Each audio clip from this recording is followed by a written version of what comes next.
ഇതിപ്പോൾ ഞാനിപ്പോൾ V D Satheesan നല്ല നേതാവാണ്, വി ഡി സതീശൻ ഒറ്റയടിക്ക് ഒറ്റ സ്റ്റാൻഡിൽ തന്നെ നിൽക്കുകയാണെന്ന് പറയുന്നത് കൊണ്ട് അദ്ദേഹത്തിന് 10 ചീത്ത കൂടുതലേ കിട്ടൂ. കണ്ടില്ലേ, ഈ ആളുകളൊക്കെ നിങ്ങൾ അനുകൂലിക്കുകയാണല്ലോ എന്ന് പറയുന്നുണ്ട്.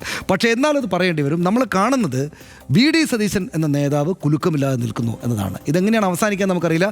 അസാധാരണമായ രാഷ്ട്രീയ സാഹചര്യം, അസാധാരണമായിട്ടുള്ള ഒരു സ്ഥൈര്യം വി ഡി സതീശൻ കാണിക്കുന്നതാണ്. ഒറ്റ കാര്യം പറയാം സനീഷ്, അതായത് ഇതിപ്പോൾ ഒരു ഗ്രൂപ്പിൻ്റെ സ്വഭാവത്തിൽ തന്നെയാണ് ഈ സോഷ്യൽ മീഡിയ ഹാൻഡിലുകളെല്ലാം പ്രവർത്തിക്കുന്നത്. അതാണ് വാസ്തവം. പക്ഷേ എങ്ങനെയാണ് വി ഡി സതീശനും ഈ ഷാഫി പറമ്പിലും രാഹുൽ മാങ്കൂട്ടത്തിലുമൊക്കെ ഈ സ്ഥാനങ്ങളിലേക്ക് എത്തുന്നത് എന്നുള്ളത് നമ്മൾ ആലോചിക്കണം. അതായത് കഴിഞ്ഞ നിയമസഭാ തെരഞ്ഞെടുപ്പ് 2021 നിയമസഭാ തെരഞ്ഞെടുപ്പിലെ പരാജയത്തിന് ശേഷം മുഴുവൻ ആക്രമണങ്ങളും നേരിട്ടത് അന്നത്തെ നേതാക്കന്മാരാണ്. എന്ത് പറഞ്ഞിട്ടാണ് നിങ്ങൾ ഈ ഗ്രൂപ്പ് കളിച്ചിട്ടാണ് ഈ പാർട്ടിയെ വലിയ പരാജയത്തിൻ്റെ പടുകുഴിയിലേക്ക് തള്ളിയിട്ടതെന്ന് അന്ന് വി ഡി സതീശൻ പ്രഖ്യാപിച്ചത്. എനിക്ക് ഗ്രൂപ്പില്ല എന്നാണ് പറഞ്ഞത്.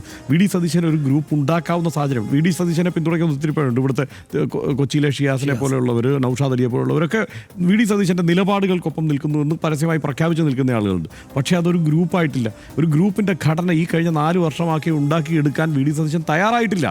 അതായത് അന്ന് അണികൾ എന്താവശ്യപ്പെട്ടോ അത് നടപ്പാക്കാനാണ് വി ഡി സതീശൻ ഇപ്പോഴും ശ്രമിച്ചുകൊണ്ടിരിക്കുന്നത്. ഒരു ഗ്രൂപ്പ് എന്ന നിലയ്ക്ക് ഇതിനെ കെട്ടിപ്പടുത്തെടുക്കേണ്ട ആവശ്യമില്ല, അങ്ങനെ നിൽക്കേണ്ടതില്ല എന്ന് തന്നെ ആലോചിച്ചിട്ട് ഇപ്പോൾ കെ സി ഡൽഹിയിൽ ഇരിപ്പുണ്ട്. പക്ഷേ കെ സിക്ക് ഇവിടെ വേണമെങ്കിൽ ഒരു ഗ്രൂപ്പ് എന്നൊരു നൊടി കൊണ്ട് ഉണ്ടാക്കാവുന്ന തരത്തിലൊരു സിസ്റ്റം ഉണ്ടാക്കിയെടുത്തിട്ടുണ്ട്. പക്ഷേ വി ഡി സതീശൻ അത് ചെയ്തിട്ടില്ല ഇതുവരെ.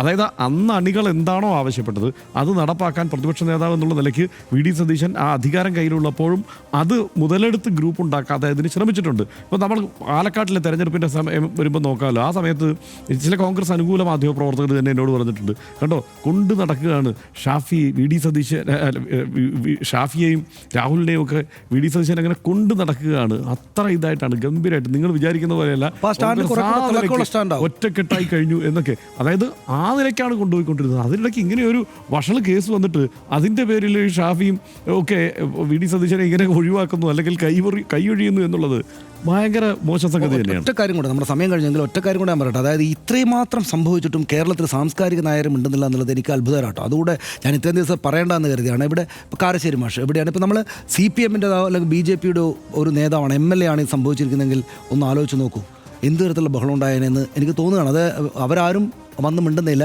പിന്നെ ഞാനിപ്പോൾ ആലോചിക്കാറ്, ഇനിയിപ്പോൾ അങ്ങനെ ആരെങ്കിലും വലിയ സാംസ്കാരിക നായർ വന്നിട്ട് ഈ രാഹുൽ മാങ്കൂട്ടത്തിന് അനുകൂലമായിട്ട് വല്ലതും പറയേണ്ട, അത് മിണ്ടാതിരിക്കുന്നതാണ് എനിക്ക് തോന്നുന്നു.